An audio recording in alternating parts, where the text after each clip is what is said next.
I was in the South Tower, World Trade Center number 2, when both the first plane hit the North Tower and the second plane hit the South Tower.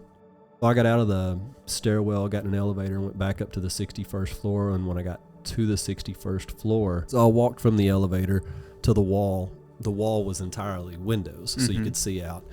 And right as I walked to the wall, put my hand on the window, I thought, man, this is more serious than they're letting on. And just as soon as I had that thought, the second plane hit our building, and then it was a violent collision explosion. Had I been in that elevator, and we're talking about a period of maybe 90 seconds from the time I left the elevator to the time the second plane hits the building I'm in, had I been in the elevator when that plane hit the building, I almost certainly would have died. Hey everyone, in honor of 9/11, we have decided to change up our regular format to bring you a special episode of the Williams Pulse. Before we get into the episode, please be sure to mark your calendar for our first fall preview date on Friday, October 6th. Also, we recently updated our application for admission to include a section where you can apply for Williams Works in the same application. Williams Works at WBU covers the cost of education by essentially working a part-time job with us. If you or someone you know is interested in getting a great private Christian education that is extremely affordable, be sure to apply for this program.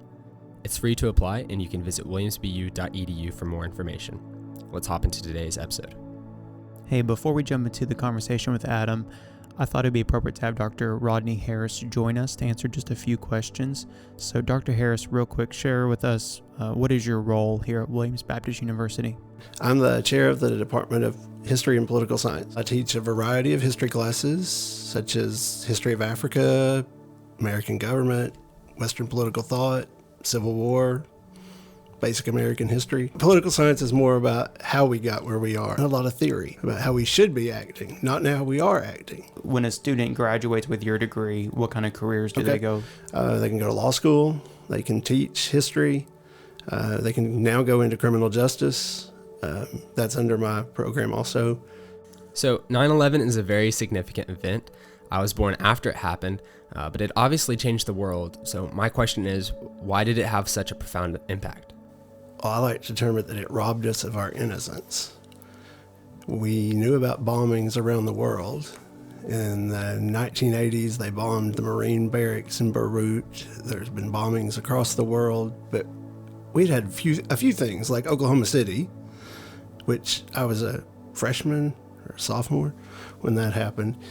But on this larger scale, we'd never had anything like it. And so it changed the world. I mean, you'd have never been to an airport where you didn't have to go through security to go pick someone up. Yeah. Or you can't even go to the gate to pick them up anymore.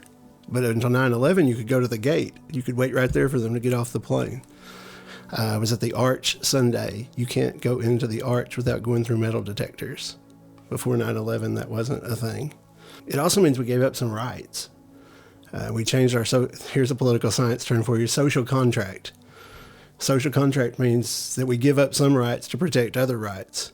And so we gave up some things, like freedoms, to protect other freedoms after 9/11 to keep it from happening again. So, I mean, it has an impact on all of our lives. Adam Staples is a business owner in Walnut Ridge, Arkansas, and was in the South Tower of the World Trade Center on September 11th, 2001. I asked Adam to share his story on today's episode, but before we get into it, Adam, tell us more about your life and what you do. What I do primarily is try to be a husband to my wife and father and my kids, and try to follow after Christ and live that out in the real world of being a State Farm agent and all the volleyball dad and a basketball dad for my son and all of those things. All right, Adam, tell us about where you were on 9/11. I'd gotten out of college in May of 2001 and had worked myself into a kind of a part-time job internship with Morgan Stanley there in Jonesboro. As I approached graduation, I was able to parlay that part-time job into my first full-time gig, which was going to be a financial advisor with Morgan Stanley. And that required a 3-week training program in Manhattan. And we trained in the South Tower, World Trade Center number 2. Our training started on September the 10th. September 11th was a Tuesday. Our training took place on the 61st floor of the South Tower. So that's where I was. I was in the South Tower, World Trade Center number 2, when both the first plane hit the North Tower and the second plane hit the South Tower. You were in the South Tower when the plane hit it. Correct. when the first plane hit the North Tower, our first presenter for the day had actually gotten done a little early, and I had taken that opportunity. What I saw was a break in the schedule to get down to the cafeteria and get something to eat, and thinking I could get back to the 61st floor before the second presenter started, which was to be at 9 o'clock. The cafeteria is on the 43rd floor, and I suppose the first plane hit the North Tower while I was in the cafeteria. And did you hear it? I didn't hear anything, didn't see anything, didn't feel anything. I had no idea anything had happened until there were people running around with like a panicked or shocked expression on their face. And I had no idea what was going on. It didn't really even register to me. But when I got in the elevator up to the 61st floor, they were starting to evacuate the South Tower also. And so we went down, I don't know, maybe 20 flights of stairs, something like that. Over a public address system, they made an announcement. The Cliff Notes version was that there'd been a plane impact the North Tower, but the South Tower was secure and we could go back to our offices. So you were down on the stairs back close to the 44th floor when you heard that announcement? I want to say somewhere between maybe 50 to 45, somewhere in that range, as far as the floor I was on. But they didn't perceive another threat. Correct. Okay. And they had told us, like, you can't be late for any part of this training. Like, it's a one strike and you're out deal. Like, there are over 300 people all training to be brokers, and if you're late one morning, you might as well go home. If you come back late for lunch, you might as well go home. You were there with friends. Some coworkers, some guys and colleagues I knew, for sure. Did they leave when they thought it was getting dangerous, or were they with you? Or they left when we were told we could go back to our offices. I guess those guys were all together, and they made the collective decision: we're not going back to our offices. We're getting out of here. And maybe there were enough people around them to help influence their decision. Sure. I was pretty well on my own. Well, I was on my own. Anyway, I was not with anybody else from my class when I made the decision to go back up to the 61st floor. Those guys, I'm sure, were with other people from their class and made the decision to continue to evacuate and not go back to the classroom, which means they got back to our hotel. So, they're taking inventory of the situation and going, look, we're all here and Adam's not.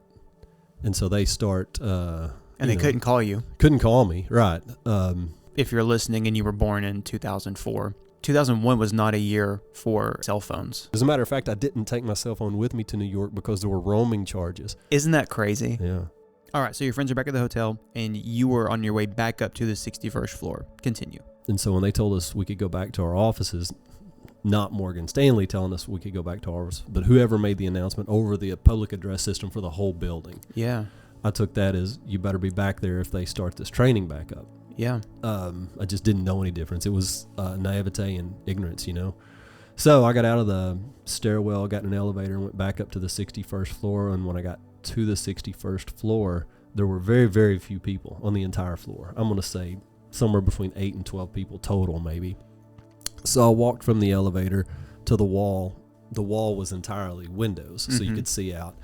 And right as I walked to the wall, put my hand on the window, and I could see a piece of paper flying in the air, and I actually could see some little fires on tops of buildings below where I was. And I thought, man, this is more serious than they're letting on. And just as soon as I had that thought, the second plane hit our building, and then it was a violent collision, explosion. I did not have to hear anybody tell me it was time to evacuate at that point. It was violent. What floor did that hit at? I've heard as low as like 68 is the lowest I've heard. And you were on 61? 61. In hindsight, my closest call was the elevator, right? When I went back up to the 61st floor after they told us we could go back to our offices. Had I been in that elevator, and we're talking about a period of maybe 90 seconds from the time I left the elevator to the time the second plane hits the building I'm in. Had I been in the elevator when that plane hit the building, I almost certainly would have died.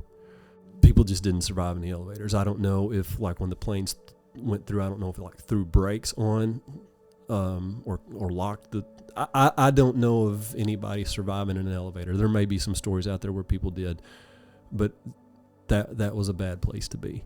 The plane hit, then you hop on the stairs, and you're 61 all the way back down to ground level. No, we got down into the bottom flights of stairs, and uniformed people of some kind, I'm assuming Port Authority, they kind of go this way, go left, now go right, now go left, now go right. And they were trying to direct traffic out of the buildings. And my suspicion is that they were trying to get us out of the building that had the least amount of either debris they were trying to keep us away from, or maybe first responders they were trying to keep us away from police police officers and fire trucks and ambulances that were starting to show up so that we wouldn't be in the way. I really don't know how our evacuation route was chosen, but it was very purposeful, the way we got out. And that's all hindsight, right? I didn't know that the day of. The day of, what I did know was as we got closer and closer to the bottom of the building, walking down the stairwell, you could start to see some structural damage inside the stairwells, and there was either dust or smoke, something in the air in the bottom of the stairwells.